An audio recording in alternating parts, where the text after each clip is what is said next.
Let me just hit record. Okay, so I think it's recording. Welcome to our Zoom discussion of Glitch and also Spiderverse, and then also possibly the gaze. Um, I'm Hunter, I'm Charlie. And I'm Osa. and just to begin this, we have some talking points. So the first, to start off, let's just talk about some of the ideas that might have interested us from the film, possibly any of the theories. So do you guys have any just of pure interest that you guys wanted to talk about before we get into the actual talking points? Yes, I want to talk about what I wrote in our chat, which is the fact that in the film, the glitch is like a purely aesthetic thing. We discussed this in our class as well. The idea that an actual glitch would never be in a Hollywood movie because they couldn't have actually glitched a recording. That wouldn't make sense, and that's part of what the gaze is that disconnect does not make sense, which is not something that fits into a children's movie, animated Hollywood major mainstream film. So I feel all the theory that we read about the gaze and all the theory that we read about real glitches, I don't know if you can call them real, right. Yeah, versus this aestheticness of glitch, I feel those are two very different concepts. So tying those together is going to be interesting to see if we are able to do that in this discussion. Yeah, bouncing off of that, just I remember writing the glitches in the film are simulated. They're supposed to look like that fractal way. But I also wrote that the glitches that we did in class were natural glitches, but that doesn't make any sense either, because how can something digital be natural? It's naturally digital, sure. But yeah, but the glitches in the film are so perfectly beautifully glitched that they fit in with the aesthetic completely. Maybe this would be less of a thing if I A, knew superhero movies, or B, knew comics, but I don't. So to me it makes sense. It's comforting, it's familiar, it's not that confusing disconnect of what is this, the unexpected failure to actually fail. It's not failing in any way whatsoever. Yeah. It's looks great. Yeah, that's a good point. I think the way that we would have to look at it though is how the characters would are experiencing the glitches, because they're experiencing it as their world is just blowing up in colors and being just morphed into something that they can't even they probably couldn't have comprehended before. And something that I was thinking about is specifically when they were adding the glitches and why. And I think the glitches happened a lot when the main character was having, I'm forgetting his, Miles, I think. Yeah, when Miles was experiencing something new, or more specifically spider senses. I think the glitch helps the audience, because we're not used to seeing that in a film, regardless of how stylized it is or not. That the glitch allows the audience to experience this sort of subconscious, knowing that something is off, even if we don't know what's off, or we know that something is coming. It's almost like building up music in a horror film, where that something is coming, but you don't know what it is. Interesting. Yeah, I was thinking about how the glitches in the film were obviously very successful in doing what they were supposed to do as a device of this plot device, I guess. But in relation to the characters in the film, the characters who were out of their dimension, in Miles' dimension, whenever they would glitch themselves, it looked painful. They would make grunting noises, or I think Doc Ock, I think that's her name. She was oh yeah, you're having complete cellular decay. That sounds really painful and anxiety inducing, but to me that wouldn't be a gaze, because it's named, it's cellular decay, so it couldn't be this it couldn't be the gaze as we know it. It just seems like an illness, in the same way, what I wrote in our document. I wrote that it's an illness or a disability, but we don't know the why, and that's definitely anxiety inducing, the why of it. but we know like we know the symptoms, and we know the end result is like, if they stay in that world, they're gonna die. So in some way, like it's like very real. It's just they've unnamed it, like they've made the glitch into an illness, but like illnesses are something we are familiar with, so it's not like world bending. Mm. One of the points that I was like interested in the Sean Cubitt reading was that he talked about like entropy and glitch, and how like um, you can't reverse the path to entropy. So on the way, like if there's a cycle, or there's like a like feedback loop or whatever that's like in the direction of entropy, you can't reverse that. So disorder will always like go to disorder, and I felt like the movie like really represented that in terms of glitch. Like in the beginning of the film, when they have like that like big battle, it was kind of like a foreshadowing of like this larger, like the final battle scene where like they're in like the room with the collider, like, and like the city is like, I guess like blooming out of like the middle of this thing, which that was really cool.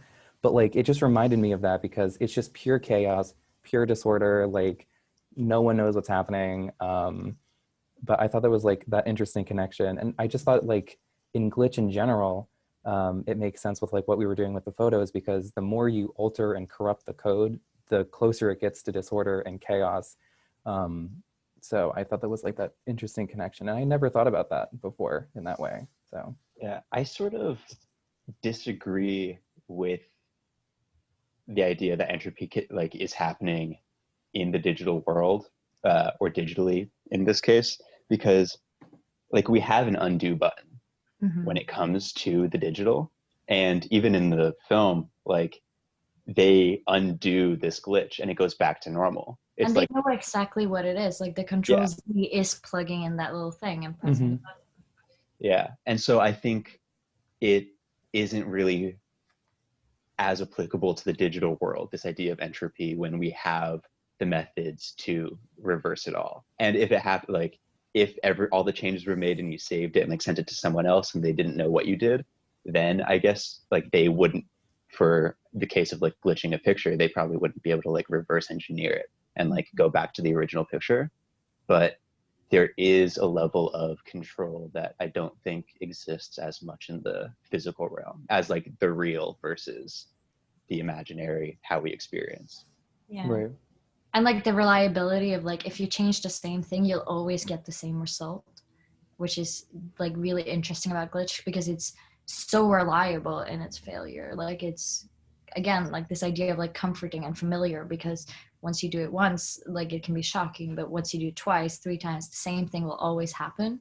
which is like this weird thing of like glitch is seen as something like a natural and something that like does not make sense, but when you look at it, and especially if you're doing it yourself, it makes complete sense. Right. I think that definitely going off of that, I think somebody put in the document that like glitch exists in like the liminal space between like actually doing something and doing completely nothing at all. Because like if you look at it, I think Charlie, you like argued this point, but like as you're glitching a photo and you're changing the code, the subject almost is like the machine and the computer is the artist like editing something. And like we talked about how like digital expressionism is like the opposite of expressionism for that exact reason, because expressionism is totally based off of like emphasizing mood and emotion through like exaggerated forms and shapes, like Basquiat or like Scream or something like that. But like digital expressionism, if you remove that sort of role out of the subject and give it to the computer, which is like that, which is crazy enough to wrap your mind around that. Like, how can the computer be the subject? But I totally forgot what I was going to say.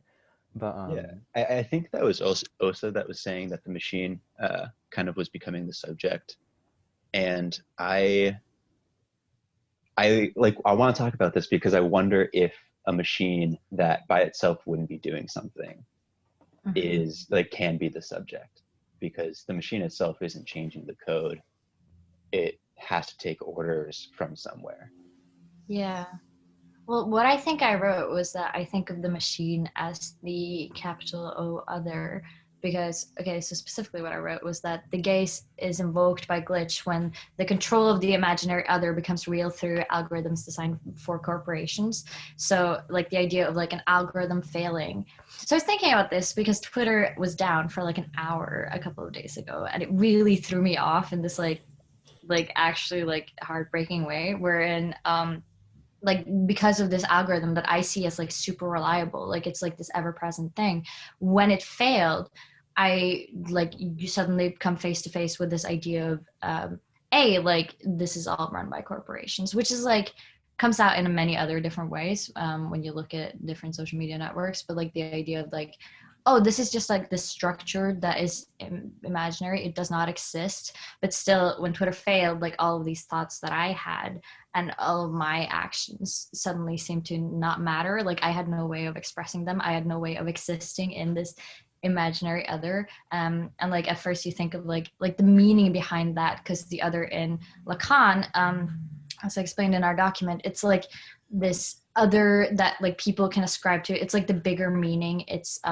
it can be God to some people, it can be like purposefulness to other people. It's like the idea that there is something, but what happens now is that that something, that other, is just corporations in the digital world who are designing and making all these algorithms that we then input our life to, and like where we exist online and digitally. So that other suddenly becomes not like the thing, but actual real. Yeah. Yeah, that's like a really good point. I like that, like makes me think about like the gaze almost as like, because you brought up like how othering is like almost, you can like other as like God, or like the other could be like this purposeful thing, and that just reminds me of like the object sort of having this power to induce like trauma and anxiety at like will, which I think is really interesting. Yeah, I think the idea that like you want something other to be in charge, you don't want it to be completely random, and I think that's like, for me the gaze is a lot, when I experience it, is realizing that like things are irrational. So this is just like a really weird example. It's not really digital, it's like half digital. So last year for my finals last winter, I'd been like awake for like literally 30 hours writing the final. And then I finally walk into train at like, you know, noon, and I've been awake, super tired, super caffeinated, and I go to print my paper and it prints mirrored. And I just stare at these letters, and I cannot like fathom whether they're letters or not, and I don't know if it's in my brain and like I'm hallucinating, or I like literally thought I'd forgotten how to read. And I was like as a petty like surface level, I was like, oh, something has it out for me, like I'm already having a terrible day, all I want is to hand this paper, and something has seen how awful I'm having it and it's just making it worse. But then on the other side, what I'm looking at, I'm just like, sometimes you do actions and the consequences of those actions are not rational, and like you do not understand like the consequences of your actions. You have to face that and recognize that your actions have consequences, but you can never predict what those consequences are going to be. And that's like what I was looking at, as looking at this paper, and I was just like, how did I deserve this? There is no reason to like this deservedness. The other is purely symbolic and purely somewhere for me to put my anger. In reality, like we are just subjects who don't have any power of that. And then I went and asked someone else to print it, and it worked. And I was like, I still don't know what happened. But there was that moment of me looking at this digital, I'm presuming it's digital glitch, because I like swiped my card and I was hoping it would just print normally, but I was facing this like glitch that really made me like think about all of these other bigger things, you know. Yeah. Yeah. So just a clarifying question. This other that we're still talking about now is the capital O other. Yeah, the Right. capital A autre, as he says. Right. I think that's interesting because like I feel like we know glitch as digital technology's reliability to fail. Like Yeah. digital technology doesn't want to do that, and when it does, it fails catastrophically. Like, and it can't be used anymore. There's no salvaging it. Mm-hmm. But that is almost like a glitch in and of itself, because it's just like taking this tiny little thing and just like disrupting it. Yeah. And like you had to read your paper backwards because of it. Well, it wasn't even, it was mirrored. I could not see whether they were letters or not. It was that complete gazy of like, you do not recognize this. And I at first like blamed myself and then started blaming the others, but in the end, like the gaze was like, I felt like someone was looking at me being like, haha, you should do your work on time. You know, and like that feeling of being looked at but not like knowing, but not knowing whether this was like in it for me or for someone else, or if it was just Interesting. like complete happenstance. Which I mean, I guess like reasonably rationally, like of course it wasn't anything bigger than that, but it was just Yeah, I think that's a great example of the gaze, and I wonder if, like, because like now that we're directly connecting the gaze and glitch, if glitch can only render the gaze if it's unintentional, mhm. if it happens purely out of like happenstance, or uh, yeah, because I can't imagine like me creating a glitched image or anything and then having that freak me out. One of the when I was glitching one of the images to do an assignment, I used this one picture. This is like the closest that I could come to an example of me creating something that like rendered the gaze. Is I was like glitching some image that the glitched image ended up just saying like "kids eat you," and that like freaked me out because like they were like so separate on the page, like those just happened to be the only words that were left, and then the rest of it was just this like basically fully pink, but you could see the outline of faces, and just like it was really eerie. But at the same time I was like, I know what the original image looks like, Mhm. and I know what I did to cause this, Yeah, and so it like just didn't quite reach the level of what I would consider the gaze. yeah. And Yeah. like if you present that to someone, it will be in the context of like this is a work of art and people know to expect nothing of art, I think. Like it would have been different if it was pre-digital, but I think now like you can never recreate that. Like the only time in this class where I've like found a gaze was when I started looking into things. So it was for the studium punctum assignment, and I found this photo of this. Like it was a really weird photo. It was this guy being baptized. I understood after a bit, like I don't know anything about religion, so it was just like a grown man in a gown, and there's like water all over the floor. There's like this priest standing there, and I was really confused at first. But then I read the caption of the image, and it was like, oh, this is like this serial killer who is being baptized. But and that like completely calmed me down, and I was like, I can see exactly what is here. What freaked me out was I was like, oh, who did he murder? Like, for some reason, I questioned, like, who did he murder? So I Googled his name, and a serial killer, I couldn't find anything about that guy, but a serial killer with the exact same name had murdered someone and was just in prison like 2 weeks ago or 2 weeks before that in Texas. And I was really freaked out by the idea of like the parallels of that.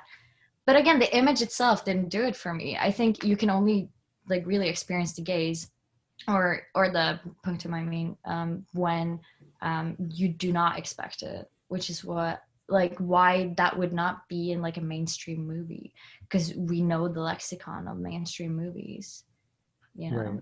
That's I true. feel Oh, go for it, Hunter. Yeah, I feel like we've been using like the term gaze a lot, and for like anybody who would end up watching this, I feel like it like it bears repeating that we should probably define what this means. Mhm. So like the gaze is you, the subject, being regarded by an object, but you don't know if you actually are being regarded, and so it's this ambiguity that induces like anxiety slash trauma in the subject because this unnameability is possibly watching them. And I think my favorite example that someone brought up in class was um, a car on like a street parked with its lights on, and you can't see into the car, so you have no idea like who's in the car. Are they watching you, or are they on their phone? Like, or is it like a murderer trying to kill you? Is he trying to see where you live? Like, you have all of these thoughts running through your head. um, but I just thought we should make that clarification. Yeah. But Charlie, go on. You were going to say something. I forget what I was going to say before that, but I want to continue this conversation of just like defining the gaze. I think something that I was recently thinking about is that the gaze is used in our like common language, but under like the term like I feel like I'm being watched, and I think that's just like an extended form of like of saying the gaze. And I think the important part is like I feel like I'm being watched rather than I know that I'm being watched, or I might like I could be watched right now, because I think that like esotericness of the word feel is like such a fundamental part of the gaze, where I mean, like what you were saying, oh, says like for a moment, like you thought that like someone was messing with you, and like you weren't sure whether or not they were. And I think that like feeling rather than knowing of any kind is like fundamental to the gaze. Yeah, like I looked Absolutely. around the room and all I saw was Soren sitting there, and like for half a second I was like I was like, is it Soren or is it just? And I was like, I don't want to seem crazy, so I'm not going to say anything. But yeah, that was definitely like that moment. And I think similar to what you were saying with like, I feel like I'm being watched. I think in our daily lexicon online, something that's been really interesting to me is the talk of being perceived. And like, I do not want to be Right. perceived. Like that's such a meme. And it just gets to me because obviously everyone's perceived, like you cannot exist as a human without like being perceived as we know it normally. But what people mean really is that like, oh, I don't want to experience the gaze. I don't want that trauma. Like that's exactly what they're saying. That's when I like jokingly was like, oh, I love my name because no one can pronounce it because I don't want to be known. I don't want to be perceived. And it's in that like feeling the comfort in like not being known, not being seen. Like, you know, like by saying that, what you want to say is like, oh, I know that that car is empty. Like, I Right. know that there's no one in there. Or like, I know that everything is just coincidence. Like, because a lot of humans, and I think this goes back into glitch, is like the like human way of existing is like very much built on pattern recognition. If you recognize too many patterns, you're a paranoid psychotic, you know. If you recognize too few patterns, you are I don't know, I don't want to draw in like mental illnesses into this, but like autistic people have struggles recognizing patterns of like what social life is supposed to look like. So like this pattern recognition, which is also like something that is mirrored in glitch, like you can recognize patterns in the glitch, and that's why it's comforting.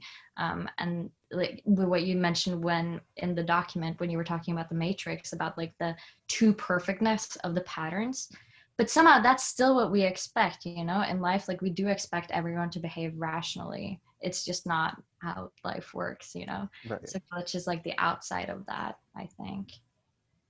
Completely agree. I agree that the gaze is completely irrational, and I think one of the interesting things is that like when you experience the gaze, it's because the object has become like renders in the visual, like in the visual field, which I think is a very interesting like thing to think about. But I think something else is that desire is what fuels like this drive of the objet a, and not only that, but it's different for everybody. So what you see is completely based off of your desire. And so for Charlie, for you, for me, it's completely like it could be like anything, like and like innumerable of possibilities. So I think that's like something like really interesting to think about. But I also question that because like if you do see this, if you do see the objet a, like wouldn't it then not be that anymore? Because it's like this thing that is always in transition, this thing that's always in transmission, sorry, this thing that you can never attain, this unattainable object. So to like view that, to me, that doesn't make sense. The fact that you'd be able to see what it is, because you'll never be able to see what it is. Yeah, that's really interesting. And it's also kind of like the opposite of the gaze, because the gaze is also completely subjective, but it's the subjective what you don't want, you know? It's like the subjective trauma that's personalized to you as a subject. Yeah, And like the desire, the objet a, is like the opposite. But when you won't notice until you experience the jouissance. You won't know what the gaze is until you feel it. exactly. That like that like subjectivity just reminds me of expressionism, because like that like style, that art movement like completely removed like objective truth from the art world for like ever. And like I'm not saying like they were the first ones to do it, but it's very heavily based on like the subjectivity of that work. So when you look at like a Basquiat, what do the colors mean? What do the shapes mean? Like how does it make you feel? Like what is the mood that it's making you feel? And it would be different for literally all of us. So it's sort of like this, not authorship, but it's definitely like this viewership that is like, it's a unique relation between this object, this work, and everybody else. It's completely different. So I think that's just like really interesting. But how that connects with like digital expressionism and like the glitch is completely like foreign to me. And I see it as like a complete opposite, because I don't see how like the computer could be an artist when the subject is doing the corrupting or like the disrupting, if you will. Yeah, so I find this interesting too. I think digital expressionism to me is consumed similarly to like traditional expressionism, but just is created by the artist in a very different way. And what I mean by that is like a glitch artist will create a bunch of glitches and has to, when they are releasing, like publishing the art, they're choosing specific works to present. And you have to choose those works based on some criteria. And I think that criteria ends up being a lot of like how that glitch makes you personally feel. And you have to kind of sort of put faith that in that the audience will sort of get that same emotion across, or they will like feel that emotion that you're trying to present. And if they don't, then they feel some other sort of emotion, which I think is similar to how expressionism works. You can Right. only paint in a way that like you understand, and you have to put faith in the audience that they will either get it or not, and they'll have their own experience of it. But like culturally, like just because we do live in culture, like you can also look at these glitches and be like, because the glitches I sent in, some of them I knew were like, we made glitches for an assignment in class for context. Some of them I knew were like only interesting to me, and I still sent them in. And then some of them was like, this is more universal one. But I think you can tell, and I think that's like the same for all art. You know, like there are glitches that are popular, and there are glitches that no one ever looks at a second time. And there is expressionist work that, you know, we all know the Scream. I'm sure Oh there's yeah. expressionist work, but like the Scream is universal, even despite its expressionism. And I think in a similar way, like the glitch is universal in a way that the gaze isn't at all. But you know, you look at Spiderverse, like everyone recognizes that's a glitch, even though the entire film is animated and the entire film is just digital in itself. Like there's no like real in the entire film. It's just like the glitch is like that aesthetic that is like, oh, this is definitely unreal.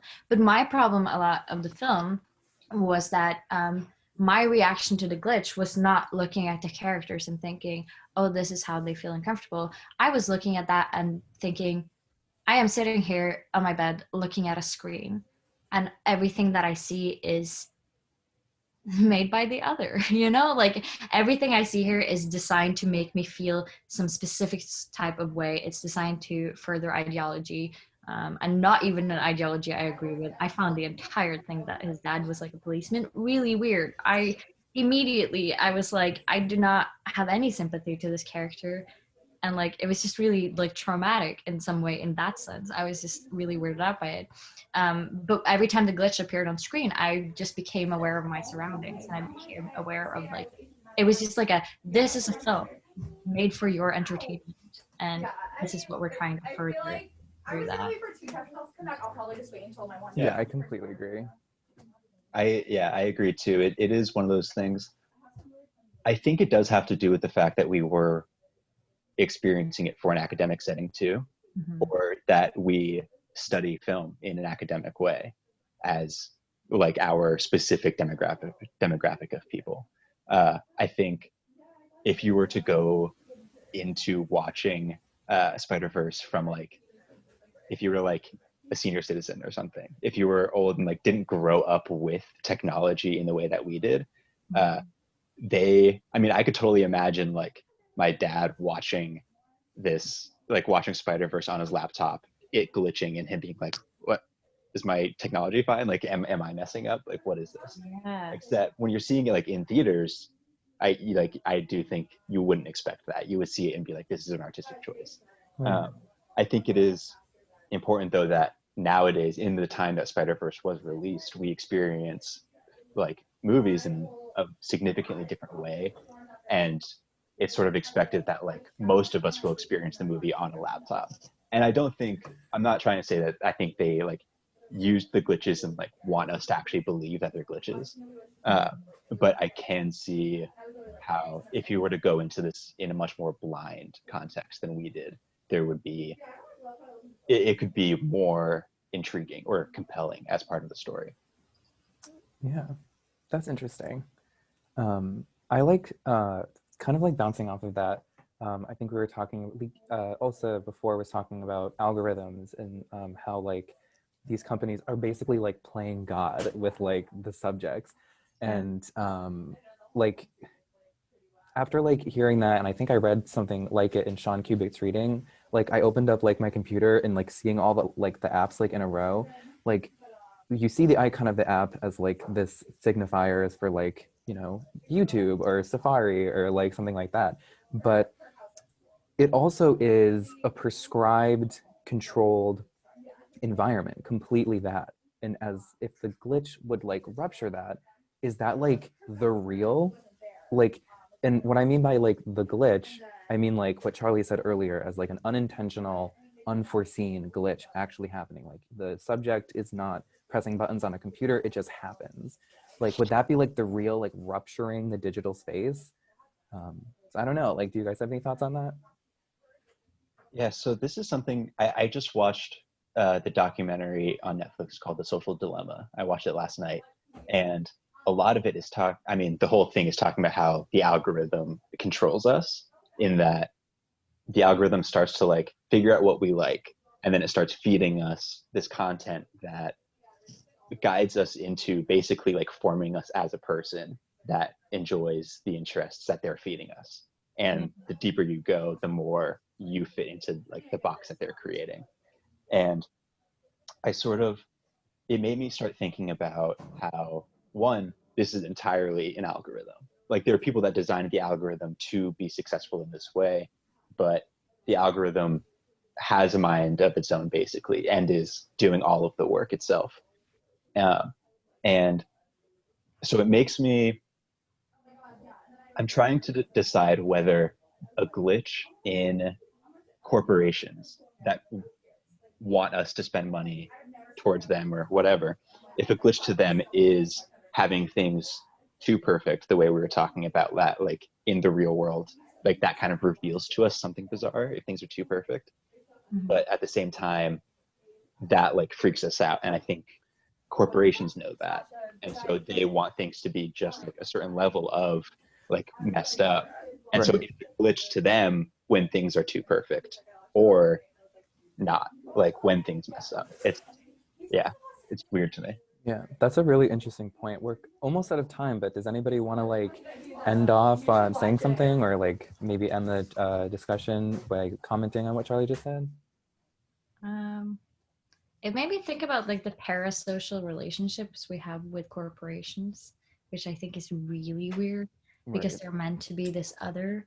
They're meant to be this like they used to be this like in like you never really knew what corporations did or anything, but now there's like two levels of like the parasocial relationship we have with corporations and their algorithms online, and then there's also the like actual things that they're doing, and it's just a really scary but efficient way that capitalism has decided to like interest us all in the ideology that they suppress us with. Yeah. I And like, that's why the glitches are key, I think, because in that moment, when it glitches, you realize like, oh, this is an algorithm, we are all just being tricked, you yeah, know. like glitches are inherently anti-capitalist for that like exact reason, because it's trying to disrupt this like perfect model, if you will. Like I think I saw this ad for like Prime Day, which I think was one day before, and now it's 2 days, because Mr. Bezos needs his money because he already has so much of it.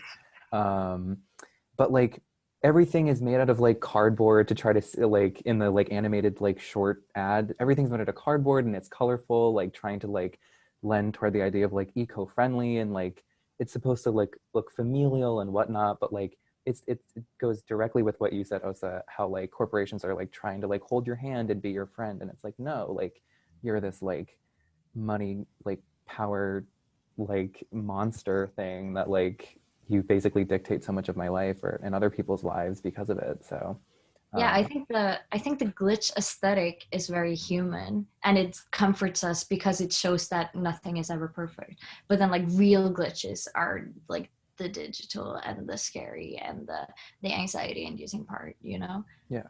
Yeah. It's weird because they're like both called glitch somehow. Yeah, For some reason. I think to sort of like end off on that, but the glitch proves that like there's always a flaw in the system no matter what. Like it's almost like a glimmer of hope, if you will.